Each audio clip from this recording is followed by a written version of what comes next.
నా తెలుగుదేశం పార్టీ కార్యకర్తలకు, నా తమ్ముడు బాలకృష్ణ గారి అభిమానులకు, నా రెండో బిడ్డ జూనియర్ ఎన్టీఆర్ అభిమానులు,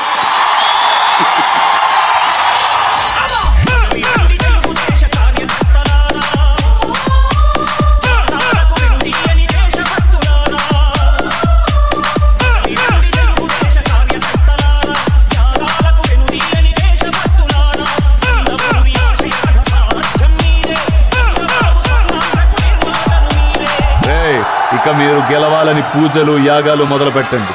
కర్మకాలి మీరు గాని ఓడారు. ఒక్కొక్కడికి ఇక జోల పాడ్డాలు లేవు.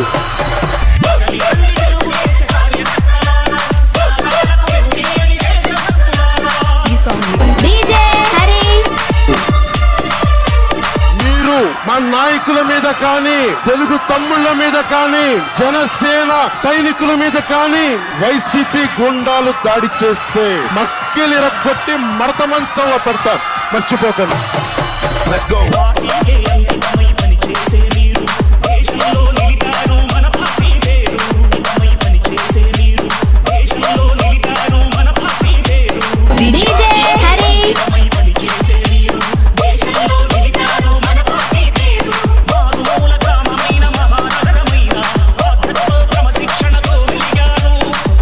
నేను ఛాలెంజ్ చేసుకుంటున్నా. జగన్ టైం డేట్ నువ్వు ఫిక్స్ చేయి. చర్చకు నేను సిద్ధం, నువ్వు సిద్ధమా అని అడుగుతున్నా.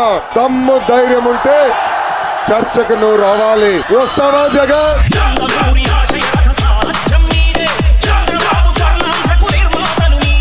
పవన్ కళ్యాణ్ అంటే 3 పెళ్లిళ్ళు, 2 కూడా అతను దృష్టిలో 4 పెళ్లిళ్ళు అంటాడు. లేని 4వ పెళ్ళి నువ్వే.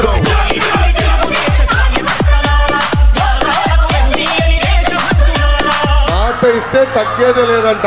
ఎన్నికల ముందర ఏం చెప్పాడు తల్లి? సంపూర్ణ మద్యపాన నిషేధం చేశాడా? సంపూర్ణ మద్యపాన నిషేధం. వారంలో సిపిఎస్ రద్దు చేస్తున్నాడు. వారాలు వస్తున్నాయి పోతున్నాయి, సిపిఎస్ రద్దయిందా?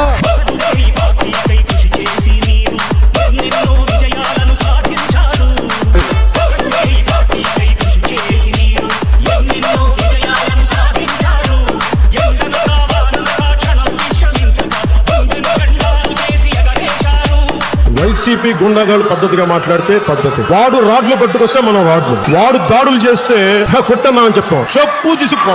మాట్లాడితే పాలసీ మీద మాట్లాడితే పాలసీ చక్కగా మాట్లాడదు. వాడు ఏందిరా అంటే పబ్లిక్ గా తుమ్మేసి అక్కడ కొట్టడం.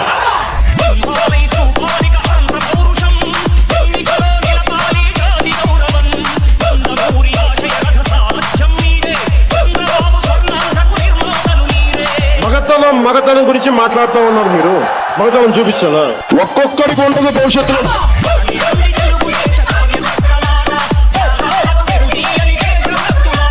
అది నా జీవితంలో మొట్టమొదటిసారిగా బాధపడిన సందర్భం ఏదైనా ఉంటే, ఈ దుర్మార్గులు చేసిన అవమానానికి నేను కూడా కళ్ళ నీళ్లు పెట్టుకున్నానంటే ఒక్కసారి 5 కోట్ల మంది ప్రజలు ఆలోచించుకోవాల్సిన అవసరం ఉంది. మళ్ళీ ఈ సభను గౌరవ సభ చేసిన తర్వాతనే అడుగు పెడతానని బయట వచ్చాను.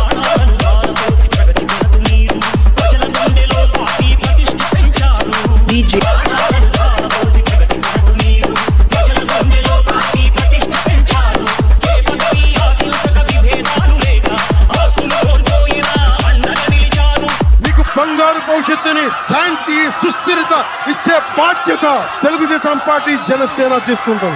జనసేన టీడీపీ పొత్తు గెలవాలి, జగన్ పోవాలి, వైసీపీ నేలమట్టం అవ్వాలి.